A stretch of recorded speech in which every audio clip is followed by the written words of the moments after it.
For most of history, justice wasn't about fairness, it was about fear. It was the tool rulers used to keep order, not by inspiring respect, but by searing terror into the bones of anyone watching.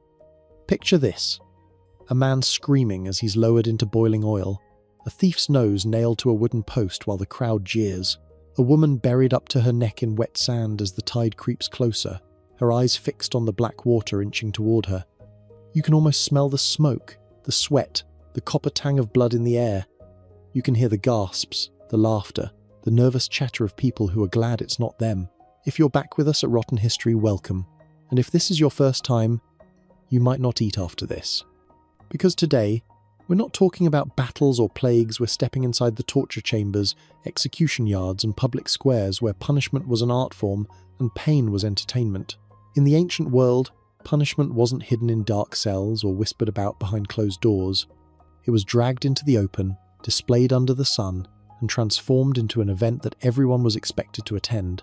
It wasn't just justice, it was theatre, a civic ritual that welded fear into the collective memory. Rome was the master of this craft. The Colosseum, with its vast tiers of stone seating, wasn't built for subtlety. Up to 50, 0 people would pack themselves in, the summer heat baking the limestone, the air thick with the smell of roasted meats from vendors and the acrid stench of sweat from thousands of bodies. Beneath it all, there was always another smell, faint but inescapable, the metallic tang of blood drifting from the arena floor. Gladiator duels may have been the main draw, but the real crowd stoppers were the executions.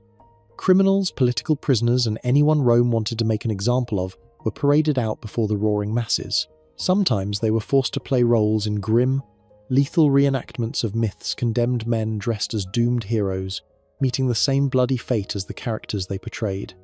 Animals were part of the show too. Lions, leopards, and bears, deliberately starved for days, were released from hidden gates. Their roars echoed through the stone corridors before they even appeared, a sound that sent a ripple of anticipation through the crowd. When the beasts burst into the sunlight, claws raking the dirt, the execution was no longer just punishment, it was spectacle at its most primal. And then there was crucifixion. Rome didn't invent it, but they perfected its cruelty. The condemned were stripped naked, scourged until strips of skin hung from their backs, and nailed or tied to wooden crosses. The position was carefully chosen enough to make breathing laborious, but not impossible. Death might come in hours, or drag on for days. People passing by on the road could stop to watch, hurl insults, or simply observe in silence as a human being withered in the sun. The point wasn't just to kill, it was to make the condemned a warning, their suffering a public landmark. Farther east, ancient Persia had its own invention, scaphism, the infamous boat torture. The condemned was wedged between 2 hollowed-out logs, their head, hands, and feet protruding. They were force-fed a nauseating mix of milk and honey until they vomited. Their skin was then smeared with more honey before they were left floating in stagnant water. The sweet coating lured insects, which swarmed to feed. Flies crawled into nostrils, ants bit at exposed flesh, and beetles burrowed into open sores. Over days, the victim's body swelled with infection, their flesh literally eaten alive as the sun beat down and the water stank with decay. And these weren't isolated horrors. Across the ancient world, rulers understood that the point of punishment was not just to remove a wrongdoer, it was to make their end unforgettable. In ancient China, beheadings were staged in busy markets. The executioner's blade would flash, the crowd would gasp, and the head, sometimes held aloft by its hair, would be displayed before being tossed into a basket. In Aztec cities, ritual sacrifice could blend religion and punishment. Captives were sometimes forced into ceremonial games with only one possible outcome, their hearts cut out on the temple steps as thousands looked on. The blood would stream down the stone, mixing with incense smoke in the air. Children were brought to see these things. Not because their parents were cruel, but because the lesson was meant to be absorbed early. The state could destroy you, and it would do so with style. Vendors sold food and drink, musicians sometimes played. The line between justice and celebration blurred. If you were in the crowd, the sounds would stay with you. The high, panicked screams of the condemned, the cheers that rolled like thunder when the final blow landed, the sickening silence that followed as the body lay limp and the dust began to settle. These punishments shared one thing. They ended within hours or days. A crucifixion, a mauling, Even scaphism eventually had to give way to death. But in the centuries to come, punishments evolved into something even more terrible: methods, designed not just to kill slowly, but to stretch the process until death felt like a distant blessing. And those punishments are where we go next. If the ancient world knew how to put on a show, the medieval period knew how to stretch it out. This was an age that understood death not as a single act, but as a performance that could last for hours or even days. The goal was not just to punish, but to make the condemned feel every second of their final journey. One of the most infamous methods was breaking on the wheel, also called the Catherine wheel. The condemned would be tied spread-eagle to a large wooden cartwheel. Executioners didn't go for the heart or head right away. Instead, they targeted the limbs, smashing bones with an iron bar. The blows were calculated heavy enough to shatter bone, but angled to avoid rupturing major arteries. Arms and legs twisted into impossible shapes. In some cases, the broken limbs were then threaded through the spokes of the wheel, leaving the victim a grotesque, living sculpture of pain. The wheel might then be mounted on a post, displaying the victim high above the crowd as they writhed. Death could take hours, even days, from shock, blood loss, or exposure. The crowd was invited to look, to jeer, and to let the image sink deep into their memory. Then there was drawing and quartering, a fate reserved in England for those accused of high treason. First came the drawing. The condemned was tied to a wooden hurdle and dragged through the filthy streets to the place of execution. Stones and refuse were thrown at them by the crowd. The execution itself began with hanging, but not to the point of death. The victim was cut down, still alive, to face the next stage: castration, disembowelment, and the burning of their entrails before their own eyes. Only then would the executioner deliver the killing blow, often by beheading before the body was divided into 4 parts. These quarters were sent to different cities as warnings, nailed above gates or left to rot in cages. In Sicily and parts of Italy, another nightmare took the form of the brazen bull. Imagine a hollow bronze statue in the shape of a bull, polished to a golden gleam. The condemned was forced inside, the door sealed shut, and a fire lit beneath the belly. As the metal heated, the air inside became unbreathable. Skin blistered, lungs seared, muscles cooked while the victim screamed in agony. The bull's designer had crafted a network of pipes in its head so the screams would echo out, transformed into a bellowing roar, turning human suffering into a macabre concert for the crowd. And of course, there were public burnings, a punishment that combined maximum suffering with unmistakable symbolism. Heretics, witches, and rebels might find themselves chained to a wooden stake surrounded by bundles of kindling. The fire was not always meant to be quick. Wet wood could produce more smoke than flame, choking the victim before burning them alive. As the blaze took hold, the air filled with the sharp smell of burning hair and the heavier, sickly sweet scent of human fat rendering away. The sound of the crowd's voices mixed with the crackle of flames and the low, animal moans of those still alive. These were not accidents of cruelty, they were carefully engineered experiences. Everything from the choice of location to the order of torment was designed to make the punishment unforgettable, both for the victim and for the witnesses. Kings, queens, and city officials understood that a slow public death didn't just eliminate an enemy, it made an example that could keep an entire population in line. By the late Middle Ages, executioners had become masters of their craft, trained to keep victims alive just long enough to satisfy the spectacle. They knew how to deliver pain in measured doses, how to avoid the fatal artery, how to prolong the inevitable. It wasn't just killing, it was control, played out in front of hundreds or thousands. But as brutal as these methods were, they were still focused on destroying the body. The next step in mankind's dark creativity would shift the target entirely. It wouldn't just be about bones and flesh, it would be about the mind. Because some punishments didn't simply end a life, they hollowed it out from the inside first. If medieval executioners knew how to break the body, others throughout history perfected the art of breaking the mind. Not every punishment involved a blade or flame. Some were designed to work in the moments before death, stretching those minutes into hours, or even days, of mental torture so intense that the final blow almost came as a relief. One of the most common and humiliating methods was public shaming. The stocks and pillory weren't just uncomfortable wooden frames for restraining a person's head and arms, they were stages. Victims were locked in place in busy marketplaces, sometimes for days, exposed to the elements and the cruelty of passers-by. People would hurl insults, rotting vegetables, stones, even human waste. The inability to wipe your own face or shield yourself from the blows stripped away not just dignity but the very sense of being human. Sometimes, public humiliation was made permanent through mutilation. Branding was popular in both Europe and Asia, a hot iron pressed into the skin to mark someone as a thief, a heretic, or worse. The burn was agonizing, but the real cruelty lay in knowing that the mark would never fade, turning the victim into a walking warning sign. In other cases, ears or noses were cut off, tongues removed.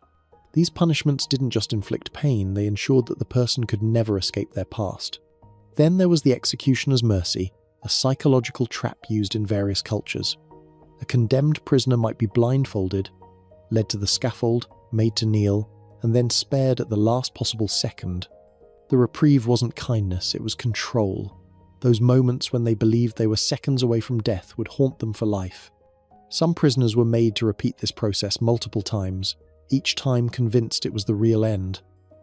The body might recover from a cut, but the mind rarely healed from such a trick. Threats of torture were often as effective as the torture itself. Inquisition dungeons across Europe used the simple presence of devices like the rack, the strappado, or iron boots to extract confessions. A prisoner might be led through a chamber filled with screaming victims, the sounds of breaking bones echoing from the walls before they were ever touched. Knowing what could happen was sometimes worse than the thing itself. In some cases, psychological warfare became a public event. Certain Japanese daimyos in the Sengoku period were known to force condemned prisoners to march past the severed heads of friends or family before their own execution. The idea was simple: crush hope completely before swinging the blade. The Mongols used fear on a massive scale, spreading tales of their cruelty far beyond the actual events. In some sieges, they would release a handful of prisoners alive, mutilated, blinded, or with their tongues cut out specifically to carry stories of the horrors awaiting anyone who resisted.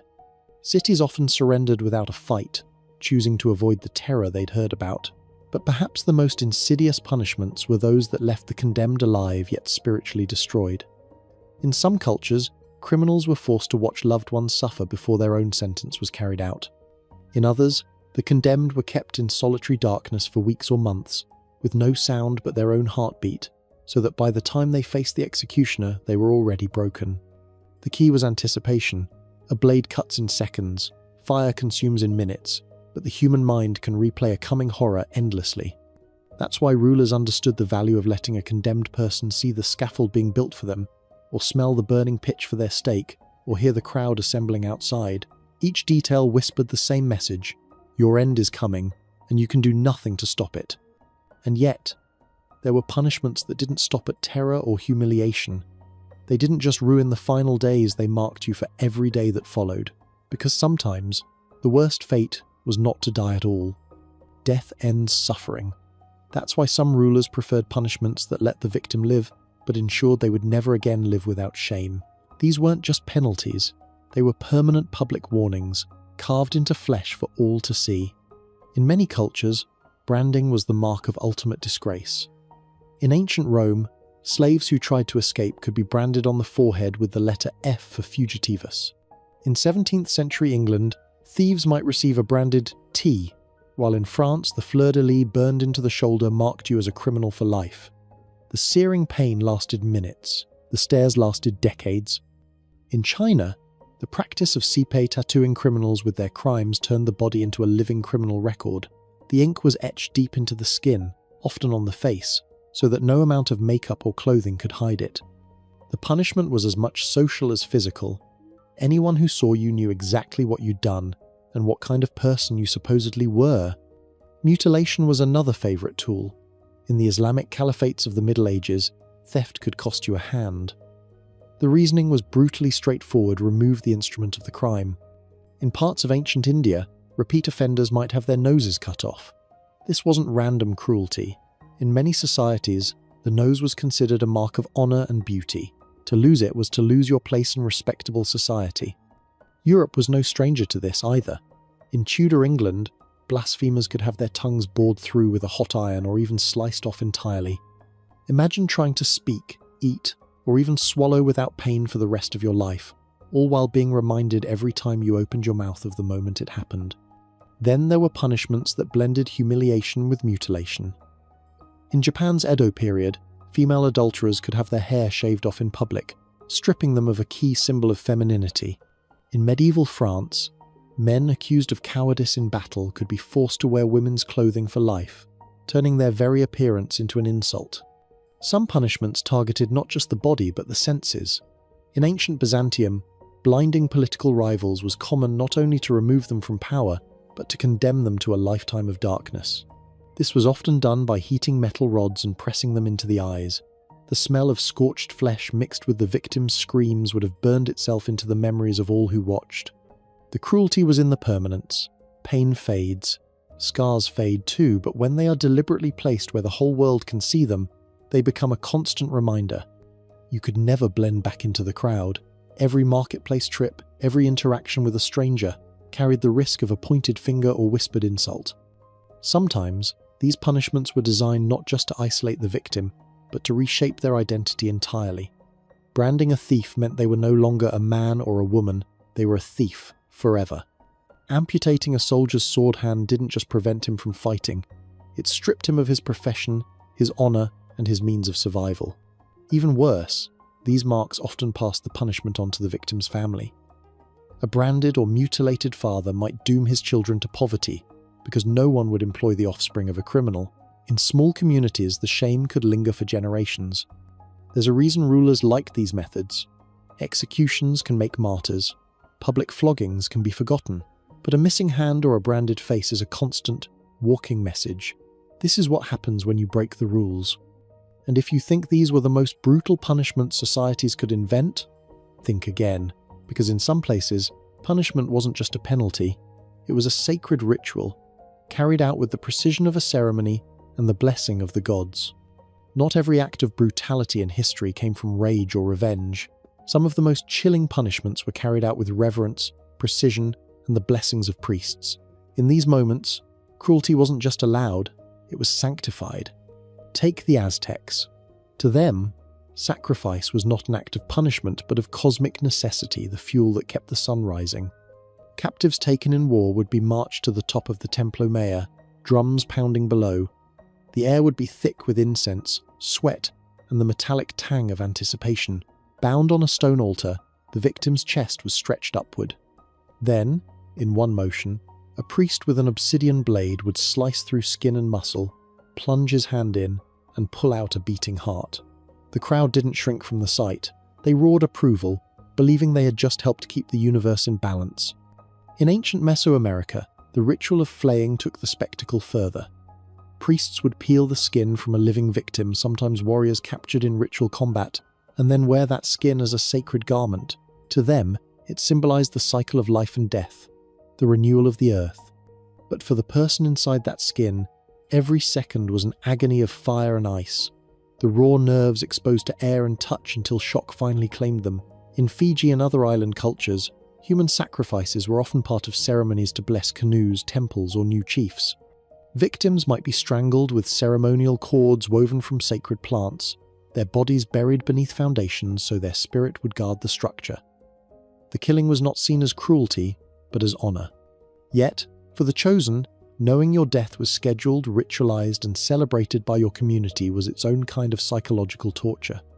Ancient Celtic tribes practiced ritual drownings in bogs, sometimes bound, sometimes weighted with stones, sometimes accompanied by offerings of weapons or jewelry. The bog's cold, oxygen-poor water preserved the bodies for millennia, leaving us with eerily lifelike corpses that still bear the marks of their death. Garrote marks, broken bones, slit throats. Archaeologists believe some were criminals, others were political rivals, and some may have been volunteers' offerings to their gods in times of crisis. The Inca Empire had its own chilling ceremony, the Capacocha. In times of famine, natural disaster, or royal succession, children of exceptional beauty and health were chosen as offerings to the gods. They were led in processions, dressed in fine clothing, and given intoxicating drinks. Then, high in the frozen Andes, they were left to die of exposure or buried alive in ceremonial graves. Their preserved bodies, discovered centuries later, still wear serene expressions, but the moment their small lungs began to freeze must have been one of pure terror. Not all ritual punishments ended in death. In parts of ancient India, judicial amputations or brandings could be carried out with full religious ceremony. Priests would chant, incense would burn, and the act would be performed with a sense of divine justice.